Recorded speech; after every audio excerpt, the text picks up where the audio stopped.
એમાં સંતોનું જે આમંત્રણ આપ્યું છે એમાં અમારે નરવ સંપ્રદાયની મૂળ ગાદી માલુસણાથી બાબુરામજી મહારાજ પધાર્યા હતા, એટલે આ બધા લઈને જીવી ગયા છે. આચાર્ય શ્રી કોટડી નિવાસી અમારા પાથીરામજી મહારાજ, કબીર સંમેલનના ઉમેદરામ સાહેબ અને હાલ જ પધાર્યા એવા અમારા, જોકે સવારથી અમે સાથે છીએ, હું તો સવારથી આવી ગયો છું, બાપુ એ સવારથી જ અહીંયા હતા. અને મહંત શ્રી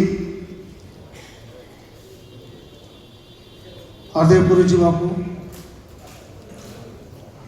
તમામ વ્યાસપીઠ પર બિરાજમાન આચાર્યશ્રીઓ, ભેટ ભગવાન, ભક્તો, માતાઓ અને બહેનો, સત્સંગની વાતો આજે પોતાના મતિ અનુસાર ખૂબ સારી થઈ છે, પણ મુખ્ય આધાર સત્ય વસ્તુ શું છે? એક સમયે શિવજી પાર્વતી બંને બેઠો છે, પાર્વતીજીએ એક પ્રશ્ન કર્યો શિવજીને કે પ્રભુ, વર્ષ દરમિયાન કેટલાય પ્રસંગો આવે છે, રામનવમી આવે, ભાદરવા રામાપીર નવરાત્રિ આવે, માતાજીની નવરાત્રિ આવે, બધા પ્રસંગો આવે છે, તો આમાં સાચું શું? શિવજીએ સરસ મજાનો એક જવાબ આપ્યો છે. કેવો? ઉમા, જરાક અવાજ આપજો. ઉમા, મેં કહું અનુભવ अपना, અને અનુભવ થવો જોઈએ.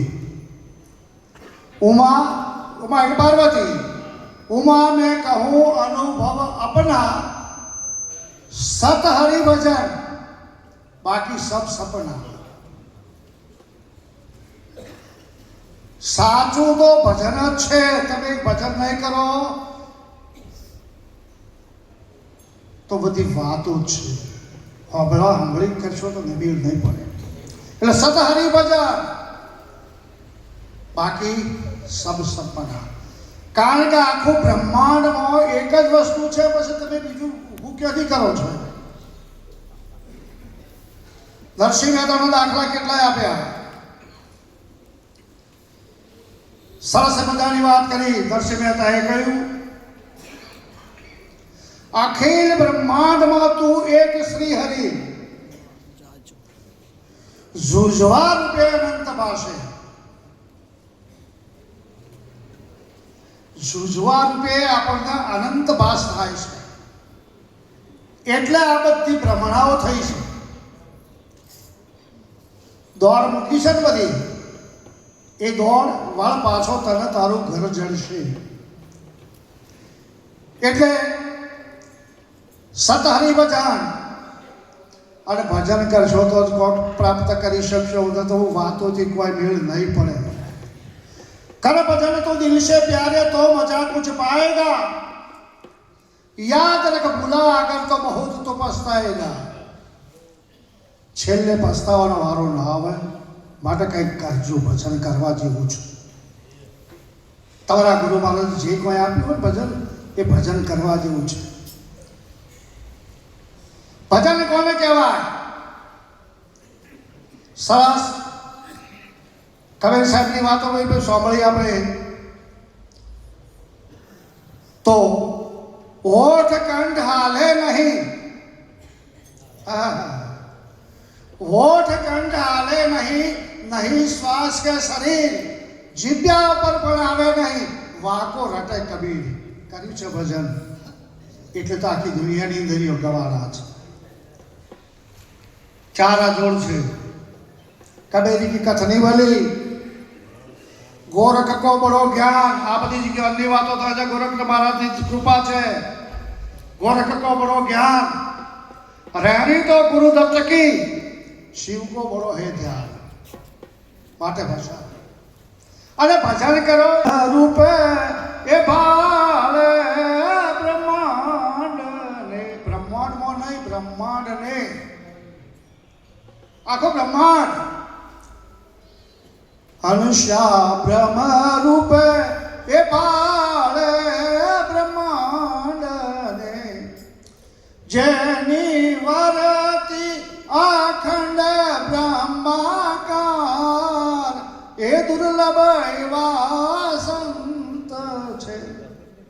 એવા દુર્લભ છે, બધા સંત નથી. બહુ સમજજો, સમજીને સંગ કરજો.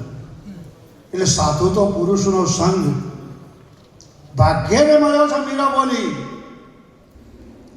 સાધુને પુરુષનો સંગ મને બહેનીએ મને ભાગ્ય મળ્યો છે. તો કોઈ ભાગશાળી હોય, કોઈ પૂર્વનો સંસ્કારી હોય, એને જ કોઈ તો સાધુ એટલે જ કપડાં પહેરી લઈએ ના.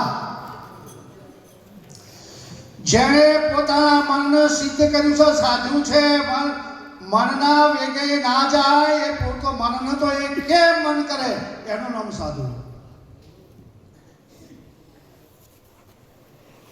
એટલે બ્રહ્મ લોકો બારે બ્રહ્માંડમાં બધી બ્રહ્મમય જગત જ છે. જગત બ્રહ્મમય છે. આ તો દરિયાની એક લહેર ઊભી થઈ હતી. લહેર એટલે પૂછવા કે દરિયો ક્યાં છે, તો લહેર છે શું છે? દરિયાની લહેરમાં શું છે? પાણી છે તો બીજું છે? હા, તો દરિયાએ પાણી છે. એટલે અહીંયા નરસિંહ મહેતાએ શું કીધું કે પવન તું, પાણી તું, ભૂમિ તું, ભૂદરા, વૃક્ષ થઈને ફૂલી રહ્યો આકાશ. જેમ બીજની અંદર વૃક્ષ રેલું છે આખું, મૂળ, ડાળા, પાન, ફળ, ફૂલ, તમામ વસ્તુ રોયેલી છે, વ્યાપક છે. અને એની દ્રષ્ટિની જરૂર છે. જ્ઞાન કોઈ એટલું કોમ નથી આવવાનું, દ્રષ્ટિ ખીલવી જોઈએ. જો કે કબીર સાહેબ બીજી એક વાત આગળ કરી છે, નથી કરી એમને. દ્રષ્ટિમાં ના આવે, મુઠ્ઠીમાં ના આવે, બીજું છે હોય ન્યારા.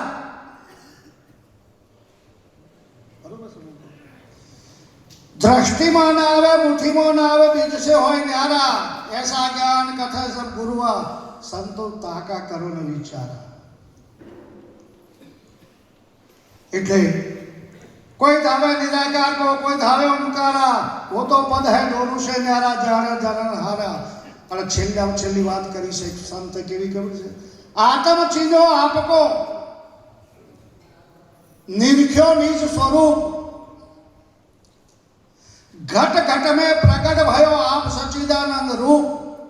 आप सच्चिदानंद रूप अरूपी जागो कहिए, आ तो बहुरूपी का खेल समझ कर मन में सही. તમે બેવરૂપી નો કોઈ ખેલ કરીને આવ્યો હોય ને, એટલે એને શું કહો, બહુરૂપી છે, પણ એ તો પોતે સમજે છે કે કોણ છે, એ સમજવા વાળો હશે. બીજી એક વાત કરશે, આત્મદર્શી એને કહીએ આવરણ નહીં લગા, સર્વાતીત એ સર્વનો સાક્ષી, ખાટ વિષ વિરધાર. એ વાત કોઈક વિરલા જાણે, કોટિકમાં કોઈ એક નામ વિનાની વસ્તુ નિરખે, એ અનુભવીનો વિરેય. કેટલીક વાણીઓના સુધારાય થઈ ગયા, પણ એવું નથી. એટલે એને સમજવાની જરૂર છે, પણ ક્યારે? એને દ્રષ્ટિ મળવી જોઈએ. હે અર્જુન, કૃષ્ણએ અર્જુનને દ્રષ્ટિ આપી છે. કીધું છે કે તારા મારા તો અનેક જન્મો થઈ ગયા છે, તને ખબર નથી, મને ખબર છે. હે, પણ જે વ્યાપક તત્વ છે એ એક જ છે. એને નહીં જાણો તમે તો જ્યાં સુધી જાણવા છતાં બધું ફૂક. એટલે આજના સત્સંગની અંદર ખૂબ મહાન સંત પુરુષો છે. એ પોતપોતાના સ્વ અનુભવ, આ તો સ્વ અનુભવની જરૂર છે. વાણી તો પાણી ભરે. આ તો આપણે કહે છે ગુરુ પાસે જે જ્ઞાન લઈ લે, જ્ઞાન લીધું પણ શું કરું કોમનું? હે લીધું ખરો, પણ વાણી તો પાણી ભરે. ચારે વેદ મજૂર, કરણી તો ગારો કરે, પણ રહેણી કા ઘર. જ્યાં સુધી રહેણે નહીં આવે ને ત્યાં સુધી હું તમને કહું ગમે તેટલું જ્ઞાન સાંભળો, ગમે તેટલી વાણીઓ બોલો, ઘણો સત્સંગ કરો, જરૂર છે. એની જરૂર છે રહેણીની. તમે દવાખાને ગયા, સરસ તમને રોગ લાગ્યો તો કોઈ પણ પ્રકારની અને દવા લો, પણ ડૉક્ટરે કીધું કે આંબલી મત ખાજો, અને ઘરે આંબલી ખાઓ તો એ રહેણીનું ઘર છે. એટલે આજના સત્સંગમાં તો મહાન પુરુષો ઘણા છે, વક્તાઓ છે, સારા સારા મહાપુરુષો. અમારે ઉદુરામ સાહેબ બાપુ આવ્યા છે, હરદેવપુરીજી મહારાજ અમારા ભેખ ભગવાનનો વરિષ્ઠ છે, અહીંયા બનાસકાંઠાના અધ્યક્ષ છે. એટલે હું આટલું કહી મારી વાણીને વિરામ આપું છું. બોલે સદગુરુદેવ.